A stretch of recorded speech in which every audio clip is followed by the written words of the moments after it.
বাইরে থেকে সাধারণ চোখে দেখলে অন্য যে কোনো হোটেলের মতোই মনে হবে এটি, কিন্তু প্রতি রবিবার এই হোটেলের দ্বিতীয় তলায় যেন এক অন্য দৃশ্য।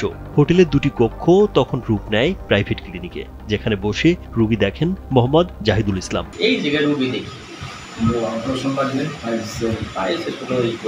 নিজেকে পরিচয় দেন পাইলস ও পলিপাস চিকিৎসক হিসেবে, তবে তার নেই কোনো চিকিৎসক সনদপত্র, নেই সরকারের অনুমোদন। অথচ প্রায় 5 বছর ধরে তিনি রোগীদের চিকিৎসা দিয়ে যাচ্ছেন এমন ভাবে যেন তিনি একজন অভিজ্ঞ চিকিৎসক।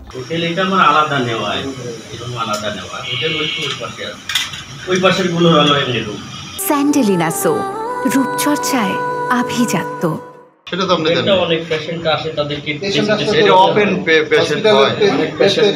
মাদারীপুরের শিবচর উপজেলার সদর রোডের একপাশে আরিফ হোটেলে চলছে এই প্রাইভেট ক্লিনিক। হোটেল কর্তৃপক্ষের অনুমতি নিয়ে প্রতি রবিবার জাহিদুল ইসলাম ভাড়া নেন হোটেলের দুটি কক্ষ।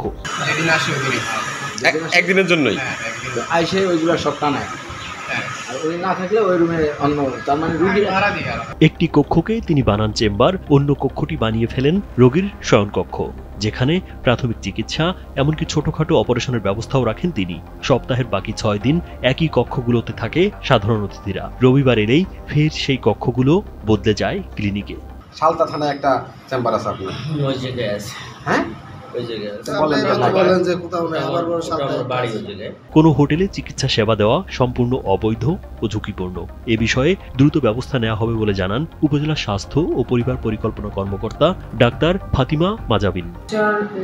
মোহাম্মদ জাহিদুল ইসলাম নামে একজন লোকের বিরুদ্ধে একটি অভিযোগ পেয়েছি এবং তিনি বিভিন্ন ধরনের চিকিৎসা দিচ্ছেন বলে যে অভিযোগ পাওয়া গিয়েছে, এই অভিযোগের প্রেক্ষিতে আমরা পরবর্তী প্রয়োজনীয় ব্যবস্থা খুব দ্রুতই গ্রহণ করব।